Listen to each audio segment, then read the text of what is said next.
Vous êtes aujourd'hui à Kinshasa, dans un pays qui se prépare à une échéance électorale importante à la fin de l'année.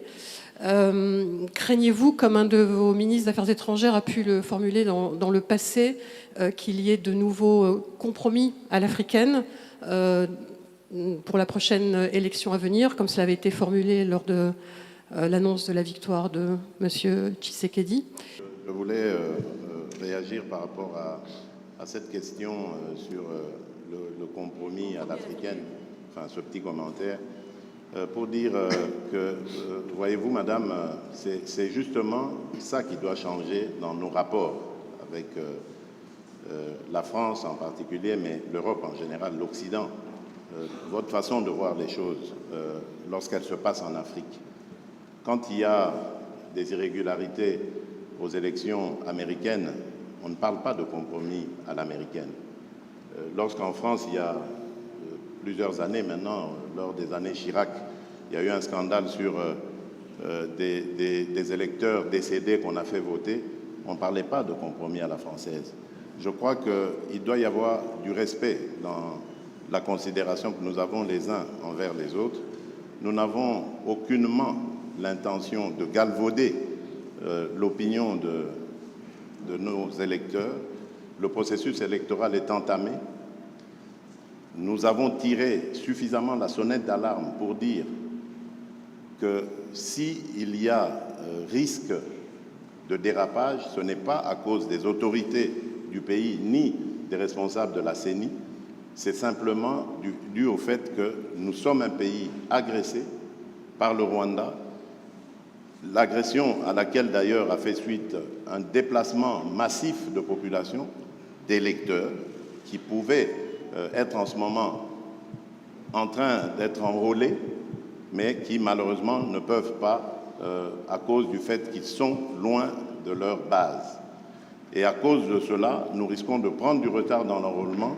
Et s'il y a retard dans l'enrôlement, il y aura retard dans le vote de la loi sur la répartition des sièges, parce que c'est très important, c'est en juin qu'elle doit intervenir, pour que nous puissions ensuite aller sur un processus électoral crédible. Sans cela, jusqu'à ce stade, je ne sais pas comment nous allons nous y prendre. Est-ce qu'il faut stopper le processus d'enrôlement des électeurs en attendant que la paix revienne, avec le risque que cela impacte sur le respect du calendrier, ou faut-il continuer le processus en ne prenant pas en compte les populations nombreuses de déplacés de guerre?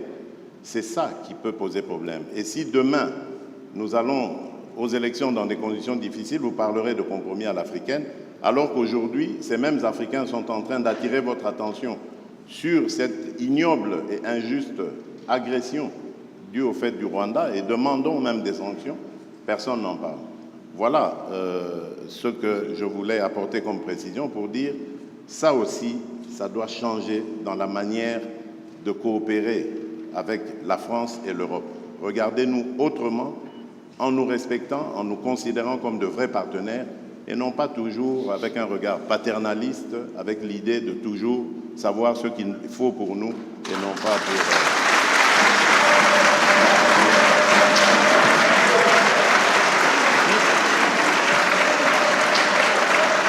Voilà, merci. Je pense que le président Macron a Oui, une réaction. malgré les vivas, si le président Tshisekedi m'y autorise, je voudrais apporter un commentaire au commentaire. Je m'explique. D'abord, je pense que c'est très bien parce qu'on lève beaucoup de malentendus à travers ce jeu de ping-pong. D'abord, je veux que vous sachiez que quand il y a des problèmes électoraux aux États-Unis d'Amérique ou en France, la presse française en parle. Elle les dénonce, elle l'explique, elle s'en saisit et elle en parle de manière aussi intraitable qu'elle le fait quand elle parle de vous. Donc il n'y a pas de double standard. Ce qui serait inquiétant, c'est si la presse française n'en parlait pas pour vous, mais elle en parle aussi pour nous. Mais pas de compromis. Non, mais elle parle de tout, elle parle de malversation quand il y en a.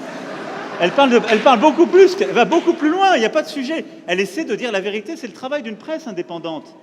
Et donc, il ne faut pas être choqué que la presse, quand elle a écho, quand elle entend des oppositions qui disent qu'il y a des problèmes, vous pose la question.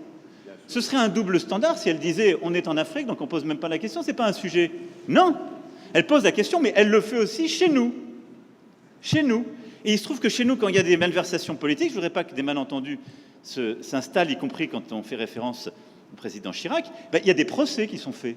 Et les gens sont condamnés, parce qu'il y a une justice indépendante. Donc il y a une presse indépendante et une justice indépendante. Ça crée une démocratie qui est parfois vibrante. Alors je ne dis pas que c'est... on se fait attaquer, mais c'est très bien. Ça permet les alternances démocratiques et ça permet de bâtir par cette maïotique une vérité. Ça, c'est la première chose. Ne croyez pas qu'il y a un double standard. Ça n'est pas vrai. Ne croyez pas que ce soit de l'irrespect. Ça n'est pas vrai. Parce que les journalistes français, européens ou américains posent les mêmes questions à leurs dirigeants chez eux. La deuxième chose, et ça me permet d'insister, parce que le président a parlé de la France en répondant à la question. Quand un ou une journaliste française pose une question, ça n'est pas le gouvernement de la France. Et c'est bien comme ça. Mais il ne faut pas tout confondre.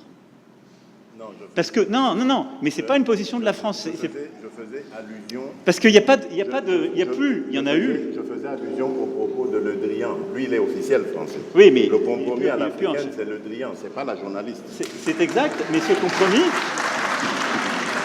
Mais cette formule, président, on sait d'où elle est sortie et on sait le contexte électoral. Non, mais on sait le contexte électoral. Et il n'y avait pas de caractère de mépris dans la formule de Jean-Yves Le Drian.